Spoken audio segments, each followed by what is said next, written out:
नमस्कार दोस्तों, आप देख रहे हैं इंडियन वायरल न्यूज और मैं सूर्या सैनी आपका मेरे यूट्यूब चैनल में स्वागत करता हूं। अगर मेरी वीडियो आपको अच्छी लगे तो मेरे चैनल को सब्सक्राइब करें व वीडियो शेयर करें। कैबिनेट का फैसला, एमएसएमईएस के लिए राहतों का ऐलान, किसानों को फसलों की मिलेगी बेहतर कीमत।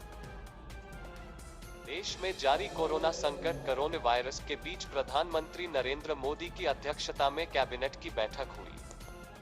बैठक के बाद प्रकाश जावड़ेकर ने कहा कि एमएसएमई भारतीय अर्थव्यवस्था की रीढ़ है। उन्होंने कहा कि एमएसएमई को पर्याप्त फंड दिया गया है और उन्हें लोन देने के लिए कई योजना बनाई गई है। पीएम मोदी की अध्यक्षता में हुई कैबिनेट की बैठक। नई दिल्ली। देश में जारी कोरोना संकट, कोरोना वायरस के बीच प्रधानमंत्री नरेंद्र मोदी की अध्यक्षता में कैबिनेट की बैठक हुई।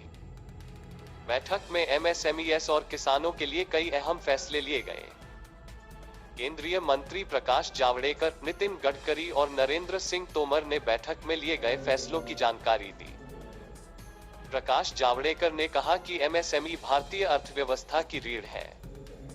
उन्होंने कहा कि एमएसएमई को पर्याप्त फंड दिया गया है और उन्हें लोन देने के लिए कई योजना बनाई गई है। जावड़ेकर ने कहा कि अब छोटे और मध्यम कारोबार शेयर बाजार में सूचीबद्ध हो सकेंगे।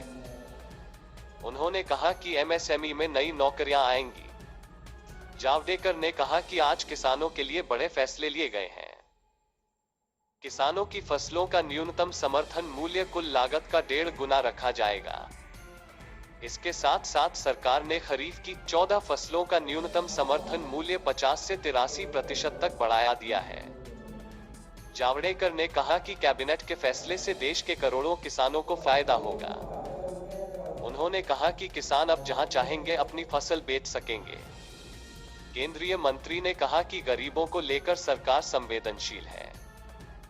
वहीं कृषि मंत्री नरेंद्र सिंह तोमर ने कहा कि खेती और उससे जुड़े काम के लिए 3 लाख रुपए तक के अल्पकालिक कर्ज के भुगतान की तिथि 31 अगस्त 2020 तक बढ़ाई गई है।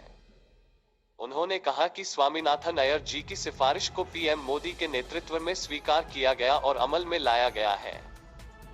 उन्होंने कहा कि कृषि लागत और मूल्य आयोग की 14 फसलों के लिए सिफारिश आई थी, जिसे कैबिनेट ने मंजूरी दी है।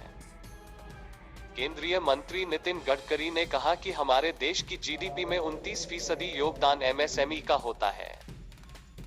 देश में अभी 6 करोड़ एमएसएमई हैं और इस सेक्टर ने 11 करोड़ से ज्यादा रोजगार दिए हैं।